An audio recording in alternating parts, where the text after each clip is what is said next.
I'm down here at Clark's Commercial Vehicles.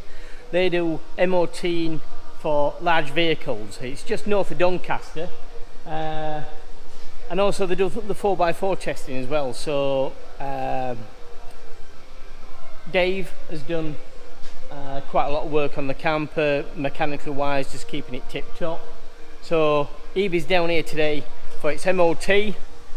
So we've parked it up, we're going to get out of the way and let them do the jobs.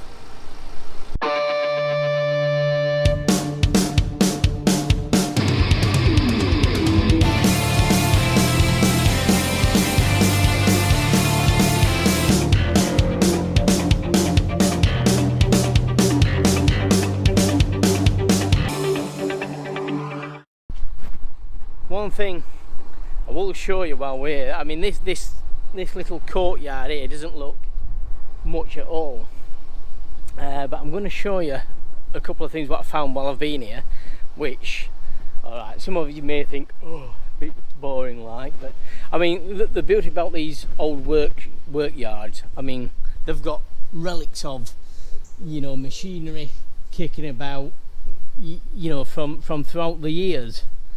You know, you can see old carbs, old truck wheels. Just here is an old Ford tractor.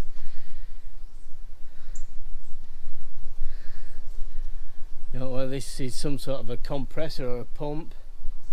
But yeah, it's great to come round and just have a bit of a nosy, especially if a bit of a petrol head.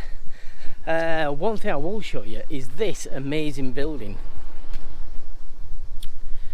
Now this belongs to Dave's mother and father, and you can tell just by the brickwork on it that it's been something of importance at some point or another. And around here we probably start to see what that was. You can actually see now, especially with this little channel here, that it was an old railway station. So it's the old Kirksmeaton railway line, and I'm actually literally just stood on the platform edge here, and you can see the platform at the far side, and this used to be the old station building.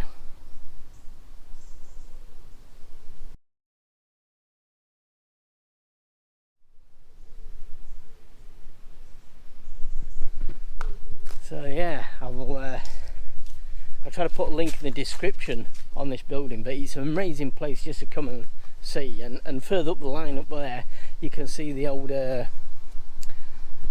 railway bridge, which is in the old photos.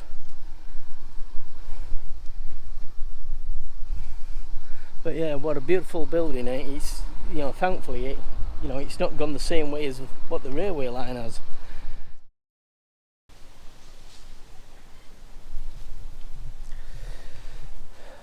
Thanks for joining us again. We've just arrived back at the fabricators after the MOT garage. Ebis passed the MOT, so great stuff. So we're back here to carry on with the kitchen revamp. So welcome back, part 2. Yeah, it's a warm day, nice day, and we're ready for a beer.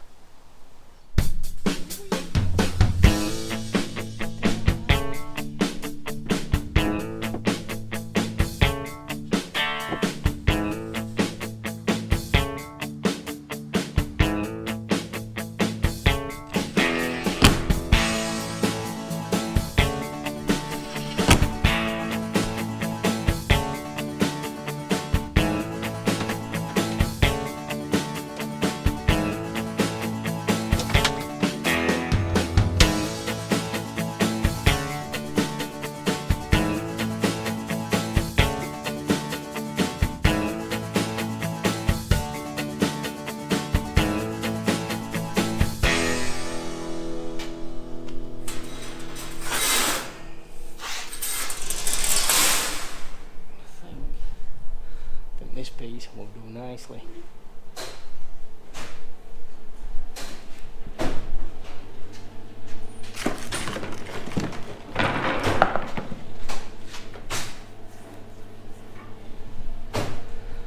think that piece will do. So we'll get that fabricated, bent up, and we'll get that fitted.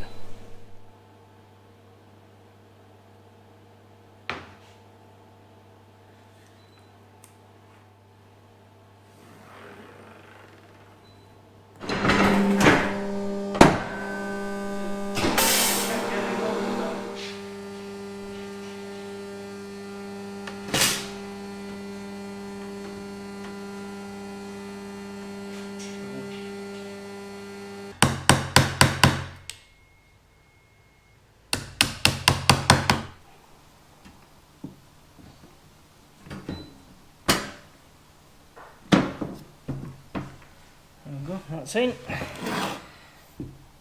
That looks nice. Right, we'll get this sprayed up now, and we'll eventually get it fitted at some point.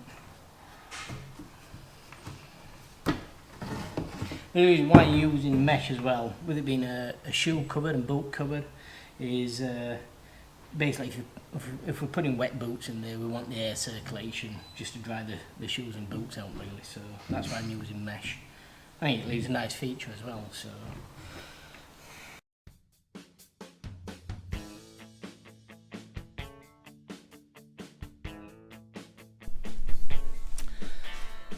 in the spray shop, we'll give this quite excited about doing this bit really, because this is like one of them finishing bits what you dream about doing for ages, and then you eventually get around to doing it. So a little bit excited.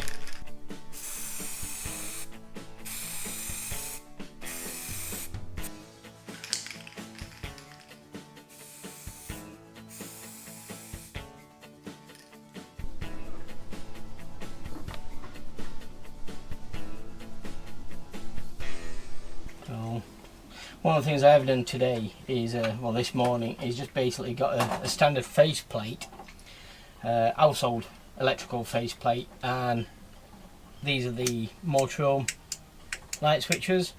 I've basically just cut one of these to actually fit in there from behind, so that one will mount it up at the side of the power socket there.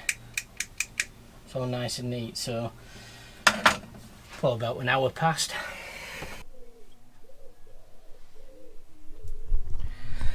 So we're just in the last few stages of finishing off.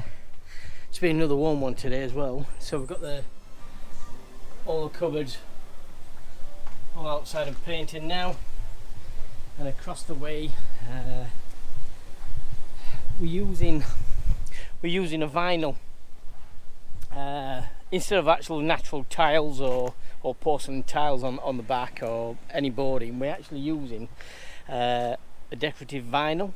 So we've got the boards cut and primed here, and then the vinyl will hopefully just stick directly onto the boards, and then we can stick the boards to the wall. So if in future we want to change the colour schemes or the design, then it's just a quick down to Dulux, get some new paint and some more vinyl, you know, for the child area. So yeah, we're just about there, so we're just about ready for a preview. So this is the vinyl what we've picked. I'm now going to stick this onto this backing board, and then like I say, wrap it over the edges, and then just silicone adhesive back to the panels. And like I said, if we do want to change this at any point, you know, it's just very easy and very cheap as well. I think this roll was only about £20, so we're doing the wall coverings in the kitchen area for, I don't know, less than 20 quid. So if we do want to change the colours at any point, it's just very easy to get some new vinyl and just re-wrap this board. So yeah, we're getting a little bit excited now because we are getting there. You know, Helen's just doing the last little few bits of painting in the kitchen area. I've got this to do, and then with the sockets to go back on there. We're going to put all the drawers back in, everything in the drawers, and then we'll hopefully fire up the camera later, and we can show you the final finish. So yeah, all right, pushing on.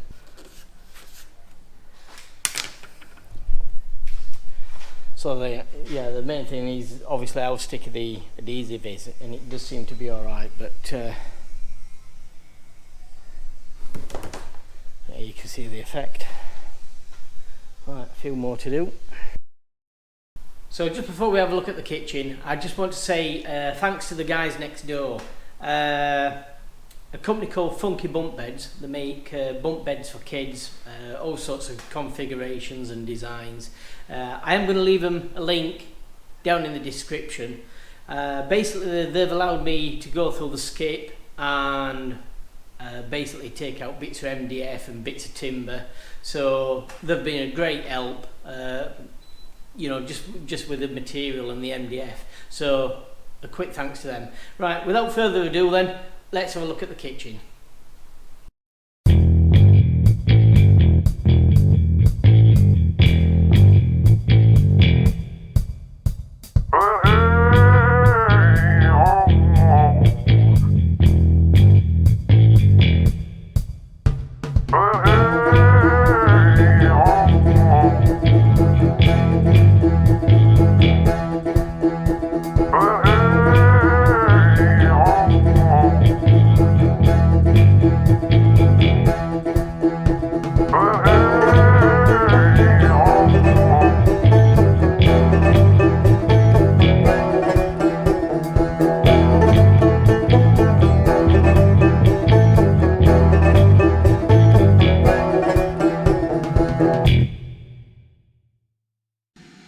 Let's take a look at our kitchen, what we've built then. Like I said, we've kept it more traditional with painted surfaces rather than going for the lightweight plywood boarding pre-finished. So if you do ever want to change the colours or anything, you know, the configuration, it's very easy to do so now. We've got USB charging points here and over there. We've also got this light switch now, which is the standard camper van light switch, but I've actually put it into a normal faceplate. Reason being that the power point runs through here and further down. So I've still got to tidy up these cables here, but at least you can see what we've done. We've also got a 12 volt USB charging point just underneath here. So if we are off grid, we've always got the 12 volt there for charging. So okay, shoe cupboard. We only had 2 shelves in this. Now we've got an extra shelf, so when we come in we can take your shoes off here and basically put the shoes straight away in the cupboard. Ventilated to allow the shoes to dry, but also ventilation here to allow the oven to breathe as well. So it's nice bit of air circulation there. One addition what we did make is this top drawer here, which was one of those drawers where we didn't know what to do with. We tended to come in and put keys here, and the dog leads got put here or in the basket here, and it was just a nightmare of a corner. So yeah, I think I've spent a full day looking at this and trying to work this out. So that works really well in there, it's out of the way. So the worktop is a ash worktop. We've got the resin ribbon running through the worktop. We've got the protection here for the hob. I'm always frightened in getting to his destination, opening up a cupboard and then something falling out like a tin of beans or something and then hitting the top here. So this doubles up as a splashback as well, so it's nice and easy to clean if you've been frying something. It works really well to put up and down. Obviously you've got that extra space here. We've got the same satellite cover on the sink, so again extra space for preparing your food, and then when you're ready, you know, you can wash the pots afterwards. So that works really well. As I mentioned, we lowered the oven. We've put in this 75mm grill here to allow the warmth of the oven to come up through the top, so that's worked really well. One other addition is this drawer just here, which is where we've got all the tin film, all the foil, and I think we've got the freezer bags in there and the bin bags, and that is just something what fits right in between this gap here. And to be quite honest with you, you can get a hell of a lot in there for the size of the drawer. So we've got this is a new drawer with the cutout for the waste. That works really well. Like I say, extra deep drawers on the bottom here, so we've got extra depth to the plinths. And then around this side, the bin drawer, all these drawers go full way back as well, so you can see we're using the full width of the cupboards. So this is where we keep as bags and as bin bags, shopping bags, and again we've got the bin at the front. So I mean, if we're preparing food, you know, we can just put that straight into there, which works really well. Spoon rack, new clock, we've got a new clock, we like that one. And then we've just got the plants on the side there, which we never had, so that's a new feature as well. So I think in total, I think we're very happy with the kitchen. Thanks for joining us, and I certainly hope that you've enjoyed certainly some of the points in there. And you know, like I say, it's been a learning curve for us. And if you've got, like I say, any comments or any ideas what you've got in your kitchen, please share. But yeah, thanks for joining us, and we'll see you again soon.